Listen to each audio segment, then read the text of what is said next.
Now I'm supposed to give some tips and pointers. So I pointed there, pointing there. And a tip, I don't know. Now I suppose it should be about meditation, right? Okay.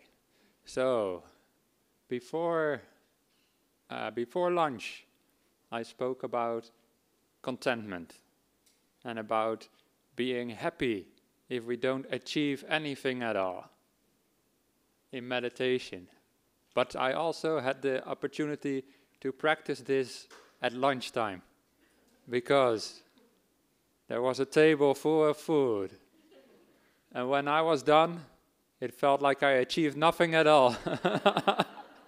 Because I don't know about you, but there was still just as much food when I end as when I began. Felt like I achieved nothing. And maybe some of you know that my name Sunyo means empty. Sunyo, maybe you know the word sunyata, means emptiness. So Sunyo means empty. But after lunch, I was not Sunyo anymore. I was very full. And because of the generosity of the people, I hope everybody had enough to eat also. Yeah? You also, did you achieve nothing also? Because there was so much food that at one point I thought maybe they expect the whole Bodhinyana Sangha to come. But it was just me. Oh well, maybe one day, who knows. Anyway, so I spoke about contentment and being happy with whatever happens in meditation.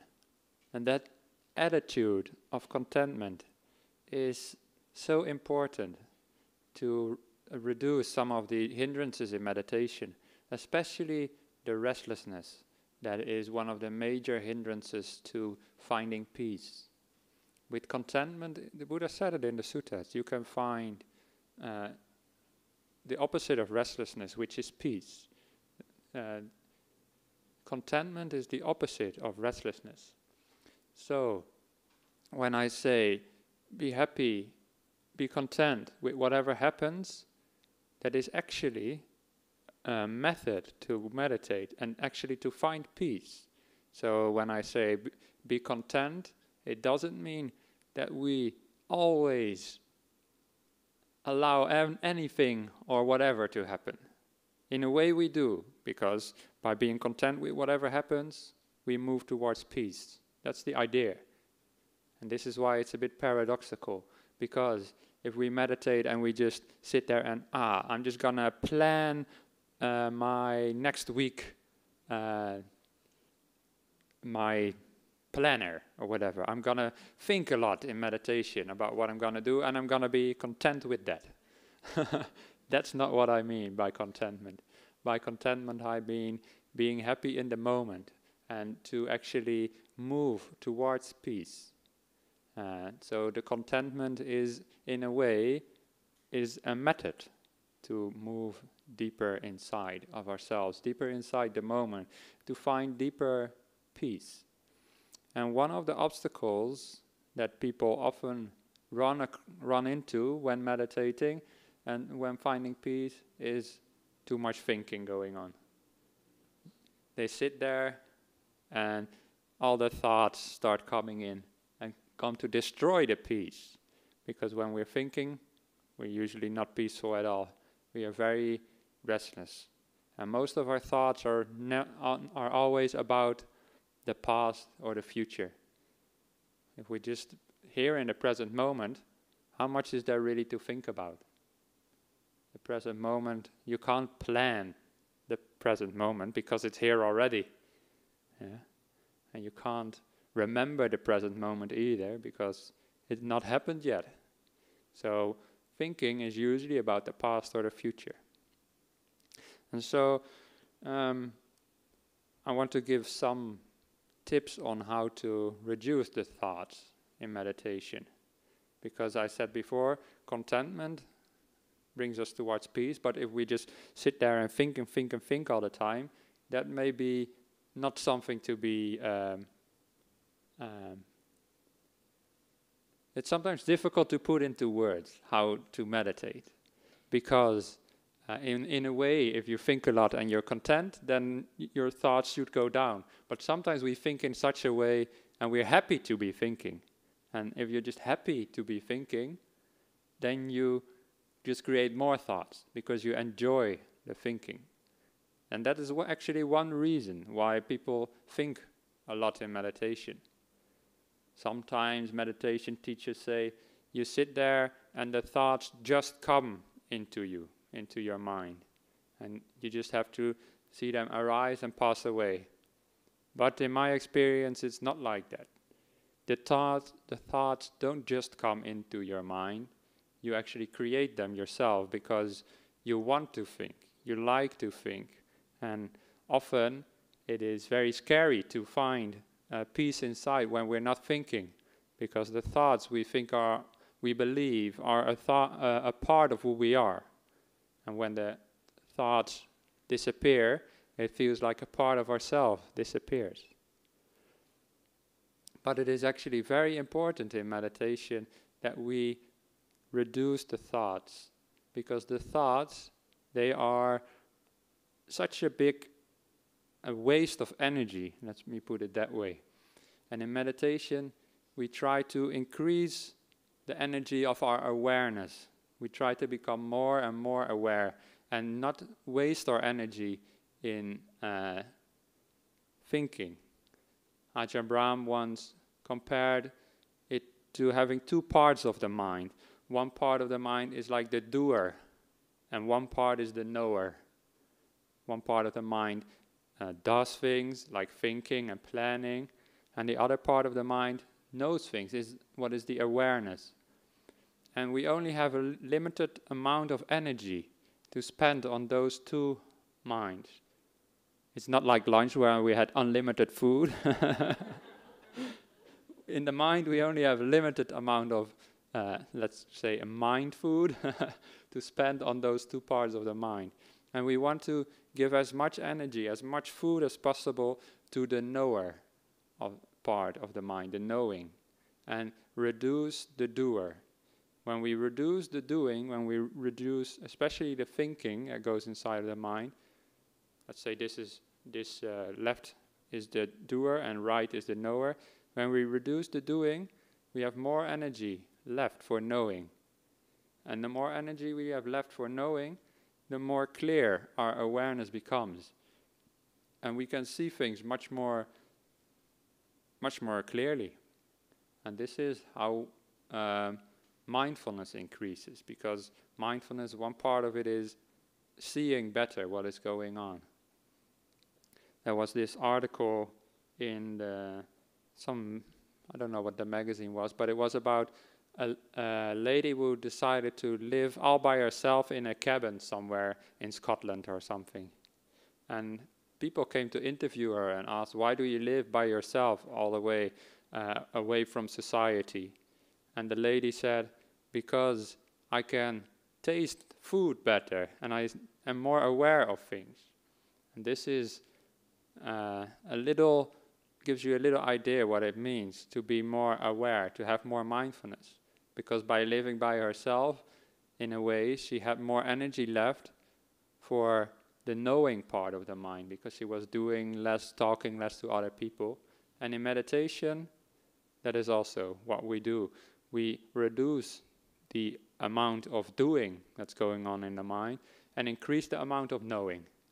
When we know more, we are better able to see life as it actually is. But also, life becomes more enjoyable as well, because colors, for example, start looking brighter, and food start tasting better, and sounds become clearer as well. This is what happens when mindfulness increases. It's like I have glasses, and some of you have glasses as well. If I take my glasses off, I can see less clear. And I can't see if you're falling asleep or not in my talk. That's why I wear the glasses. No. But when I put them on, I see more clearly. And this is like mindfulness. If you increase your mindfulness, then it's like your mind becomes more clear. It's like putting on glasses for the mind in a way. And you feel like the rest of your life you've been sort of asleep. You haven't been seeing very clearly. But when you increase your awareness, you can see more clearly. And one way to increase the awareness is to reduce the thinking, because that is, again, this balance of energy. If you decrease the amount of energy that you waste on thinking, you have more energy left for awareness. So I want to say a few words on how to reduce the thinking, because it's such an important part of meditation. Does that sound like a good idea? Or don't you have any trouble with thinking at all? No, usually everybody has trouble with that. So that's always a good topic to talk about. Yeah. So thinking. First of all, we should realize that in meditation, one of the things we would like to, let's say, achieve is to reduce the thinking. At least to turn down, let's say, the volume of thoughts first, so it becomes less and less and less. Eventually the thinking will stop altogether when we go into deeper meditations. But for a start, we just want to reduce it. That's one important thing, to actually realize that, and actually to remind ourselves of it in meditation as well. That meditation is not just about sitting here and planning things or whatever. Actually, the word meditation in English used to mean thinking. That's what it meant. Like you have got the meditations by this Roman philosopher called Aurelius. His book is called Meditations in English because he has all sorts of thoughts, and they called it meditations back then. And the word meditation is actually derived from that fact. When people first saw people sitting like this, they thought, oh, they must be thinking a lot. Because what else would you sit like this for? So then they called it meditation. That's where the word actually comes from. But meditation nowadays doesn't mean that anymore. It actually, the goal of meditation is to stop the thinking. That's one of the goals. And to actually have that as something to remember, something in the back of our mind somewhere, is important, because otherwise we might just sit down and maybe watch the breath or whatever we do and forget that we actually also have to find peace inside. So it's very important that you know that that the thoughts can be reduced, and that is actually a goal in meditation. So that when you sit down to meditate, at some point you can tell yourself, okay, now it's time to be quiet.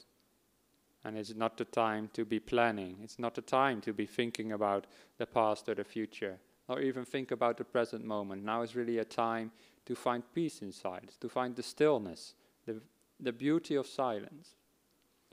And the more experience you have in meditation, the more easy the mind will listen. I was going to say, just thinking about silence makes me want to stop talking. But but yeah, even the thought of stillness, in a way, already triggers the mind towards that, because it knows there is so much beauty to be found there. And when I was a young student in university, well, actually I was finishing university in the Netherlands, and at some point when I had to finish my university, I had to do the end thesis, the master thesis. When you do 1 year, you devote to one topic and you have to write a paper on that. And I studied engineering, so I had to build a little machine. Don't worry, I'm not going to bore you to death by explaining what kind of machine. I'll just call it a machine. And I had to build a machine and write a paper on it. So that's what I had to do for 1 year. And I really wanted to do a good job because I wanted to finish university so I could become a monk.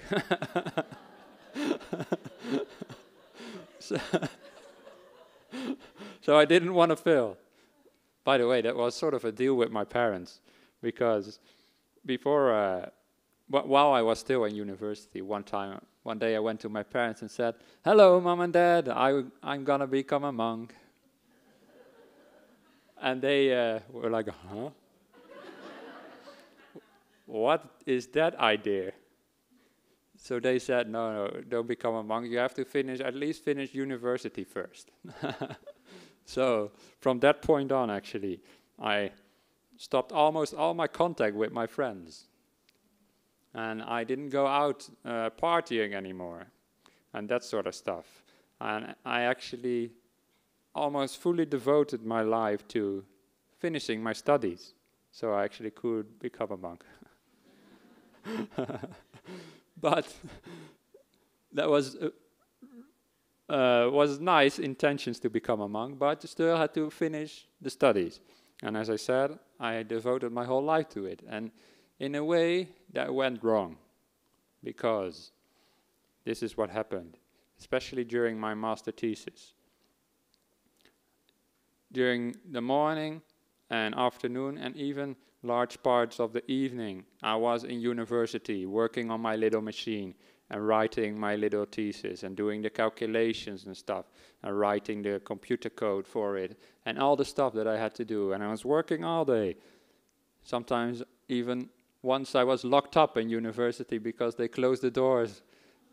But that was actually before my master thesis. But very late, I was always working until very late. And then I went home, walking from university to the train, and on the walk home, I was still thinking, how can I improve the little machine, and how can I write my thesis? And then I was sitting in the train, and in the train I was thinking, how about the machine? How can I make it better? Oh, I got an idea now. And all the way the train until home, and the metro as well, because I lived in a different city than as the university. And then in evening, when I was home, I was thinking about the thesis all the time.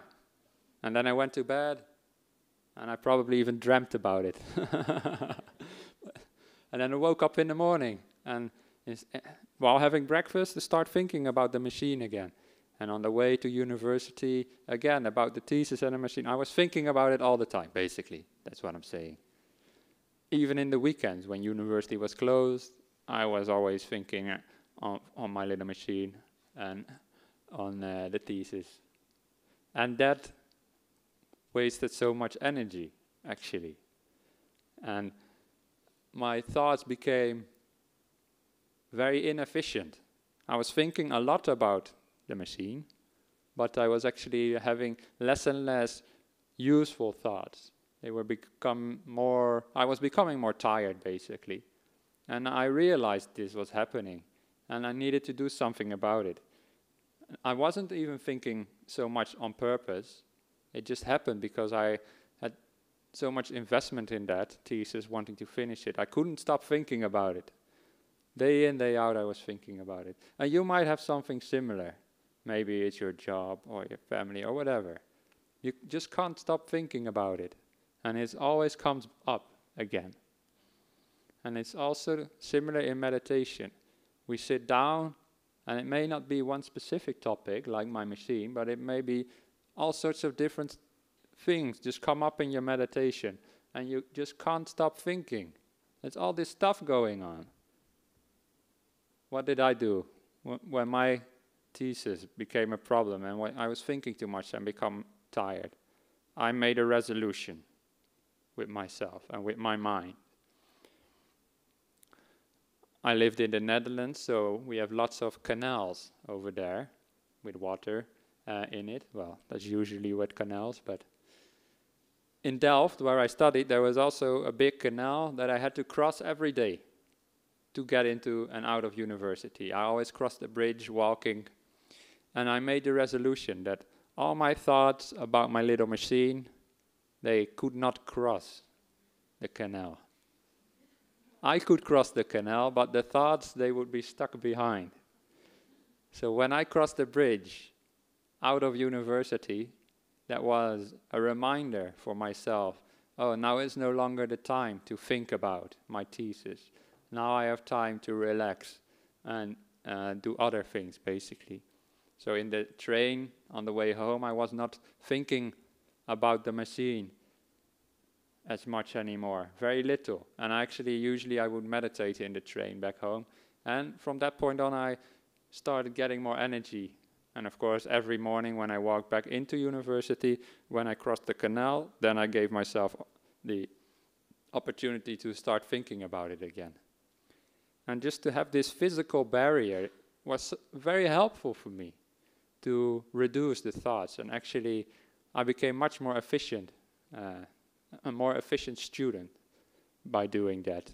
Because you need the time away from your studies, and you've got your work or whatever, and you need time away from that as well. Not just physically, but also mentally as well. When you have a weekend, you should be able to put aside your work or put aside your studies. And when you go on a holiday, it's also important that you forget about your work. Yeah. So also in meditation, we have to do something similar. We should realize that when we're meditating, it's like a little holiday. It's like a little weekend away from all the worries and all the thoughts we usually have. So when we sit down to meditate, it's actually, we can use that, even just the posture, as a reminder that this is not the time to plan or think about things. So it is like I created the physical barrier of the canal to stop my thoughts about the machine. We can use meditation as like a physical reminder, that even the posture we can use as a physical reminder that this is not the time to be thinking about our work or our studies or whatever you're thinking about a lot. This is actually the time to find peace inside. And this is maybe why some of you come here to meditate, because you're away from your usual environment. And when you're here, you're reminded all the time that this is a place to find some peace. Like we have the Buddha statue, we have, well, the whole place here basically is a reminder for finding peace. And when you're at home and you want to meditate, it's also very helpful to have a special corner even, or maybe it's just a special pillow to sit on when you meditate, and to not use that little corner or a pillow for anything else. Because if you start meditating behind your desk where you usually do all your work, then of course you start thinking about your work, because it's a physical connection between your posture or the place where you sit even and the way you think. So when we meditate, we actually remind ourselves that we do want to find some peace inside. That we want to find stillness. That is a very important start to actually finding that peace inside. If we forget that, then it's like I forget that my thoughts should stay behind the canal, and I just take the thoughts with me. That is similar when you meditate and you forget that we want to find some silence inside, then you just keep thinking all the time, because that is just a habit of most of our minds. At some point it becomes actually, hopefully, a habit of the mind to find peace, and then you don't need to remind yourself so often anymore that it's important to find silence inside. But until you reach that point, it's very, very helpful to actually remind yourself of this, that we find peace inside. So always start there with reminding yourself when you're meditating, this is a time to think less and find more contentment in being quiet inside. So that's one very important step to actually finding that quiet.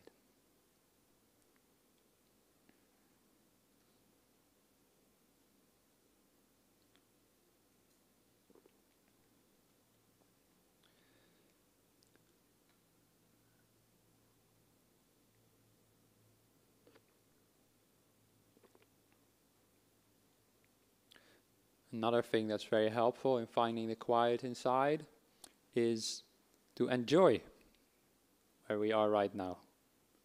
To actually enjoy being here.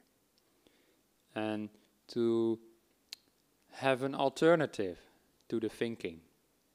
I said before, you think because you want to think. Actually, you like it to think. That's why you think. But if you give the mind something better, a nicer alternative than thinking, then it will latch on to that. And it will stay with that instead of the thinking. And that is one of the reasons why we usually have some sort of meditation object, something to focus on. And one of the most common meditation objects is the breath. And the breath can, for some people, many people, be very boring. You just sit there, breathing in, breathing out. What's gonna happen? Breathing in, breathing out. When will we have lunch again? Breathing in. Or even you don't reach the breathing in. You just start thinking, and you forget about breathing altogether. What am I gonna do tomorrow for work? When is Sunyo gonna stop stalking? Whatever, I don't know. When is this day over? I don't know. Our minds think of anything. But that shows you that you're not really enjoying the breath. Because if you enjoy the breath, you wouldn't lose it and you wouldn't think so much. It's like when you probably have some TV show you really enjoy, and there's also some TV shows you really find very boring. Like my mother can watch some very boring TV shows. I know because I went to visit her last week. And it's very boring show, so it's very hard to watch if you don't enjoy them. But some shows, you turn it on, and wow, for half an hour or whatever long it takes, you're fully with that, and you don't think about anything else. And that is with meditation. If we enjoy the breath, it's like having a TV show that we love watching, and we don't need to think about anything else. So we need to make our breath our friend, and really, wow, instead of, okay, here we go again, breathing in, breathing out, boring. If you go like that, of course it will be boring. But let's go like this. Breathing in, yeah, I love it. Breathing out, wow, the best. I'm exaggerating a little bit, but you get the idea. If you just enjoy the breathing, that makes it so easy to stay with the breath. Much easier, because we enjoy it.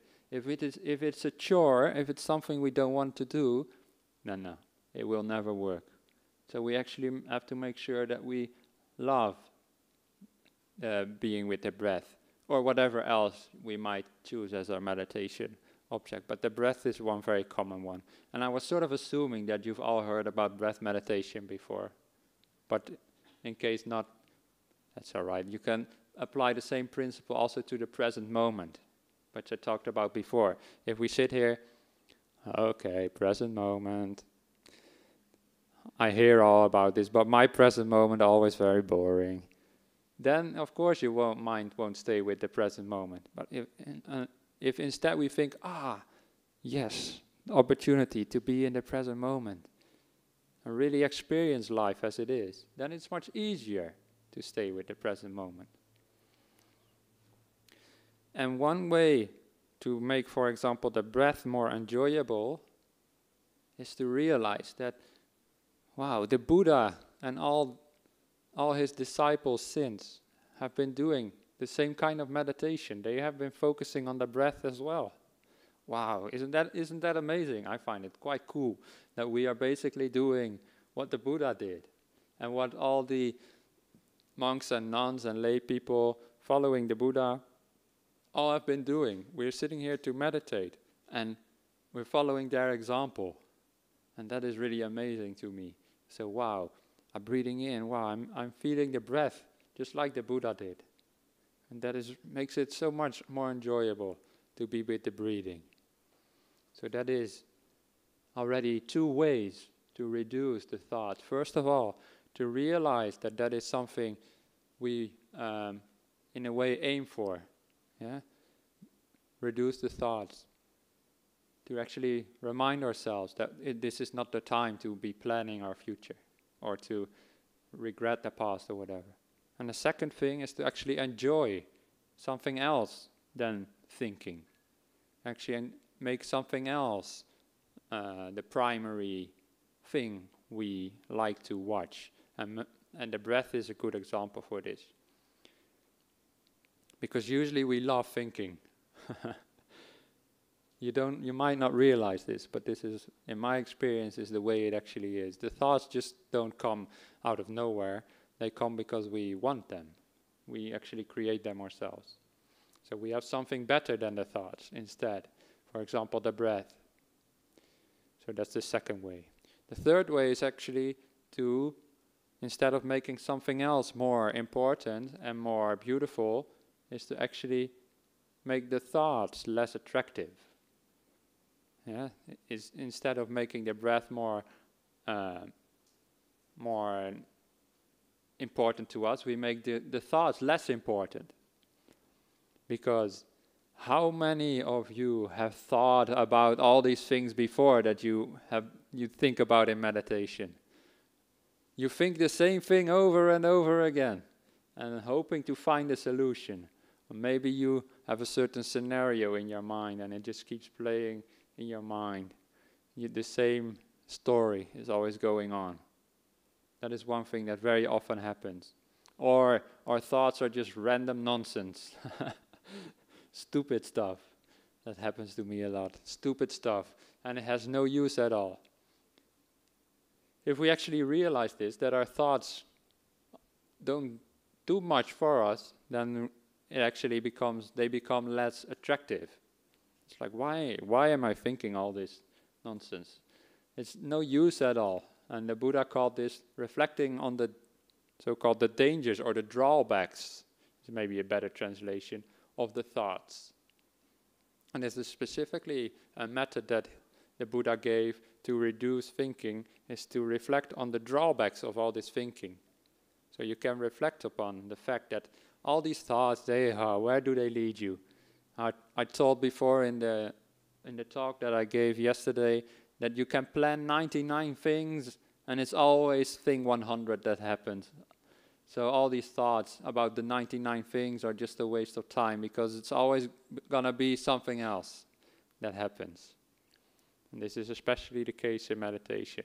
If you think about what is gonna happen in your meditation, if I just do it right, I will reach this and that. And those thoughts are always delusions. The Buddha said, the deep meditations, whatever you think it will always be something else.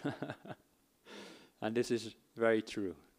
So, also reflect upon the drawbacks, the downsides of all these thoughts. Helps as well in reducing the amount of thoughts. To contemplate how much more useful it actually is to find peace and stillness inside. You can imagine if somebody like me meditates here and I have to give a talk later, that it's very tempting to start thinking about what I'm gonna say. Like, when do I have to talk again? And maybe Q&A, what questions will people ask and what will I answer, you know? And they never ask the question that I thought about. And also when a monk or nun might prepare a talk, then the words that come out are always something different. And this is actually one of the reasons why Ajahn Brahmali encourages us to not plan our talks.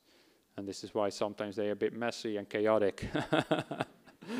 Because we don't plan, because it's actually all this planning is more thinking.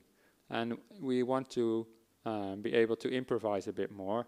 And I actually realized over time that my talks are usually better when I don't prepare them. And when actually I don't prepare them by thinking about it, but I do actually prepare them by finding peace inside and meditating beforehand and actually finding stillness. And it's not just this way with talks on meditation. It's the same thing was true with my master thesis. I actually had better thoughts when I allowed some time to be still and peaceful as well. Not to think about it all the time, but actually to allow stillness as well from time to time by having that border of the canal. So then I realized the drawbacks of the thoughts. Too much thinking just creates tiredness, and actually you think or you believe that through thinking you will find the solution to all your problems. That's why one reason why you think so much. You're like, oh, if I just think more and more and more, eventually I'll find the problem or the solution. But how often has that worked out? As I said before, you think about 99 things, but then thing 100 always happens, isn't it? So all these thoughts, it's better to prepare for the future by being still. And this is very counterintuitive because we believe that we prepare for the future by thinking about it. All the different scenarios, let me plan ahead. And so I have already thought about it beforehand. But that way, I find, is not as helpful as actually finding peace inside. By finding peace inside through meditation, you are actually much better prepared for the future. And to actually realize this helps a lot in finding peace inside. So those are some ways to reflect upon thinking. Some ways to think about thinking, you could say. To actually reduce the thinking. And you'll find all these ways in the suttas as well. But this is not a sutta class, so I won't bore you with that.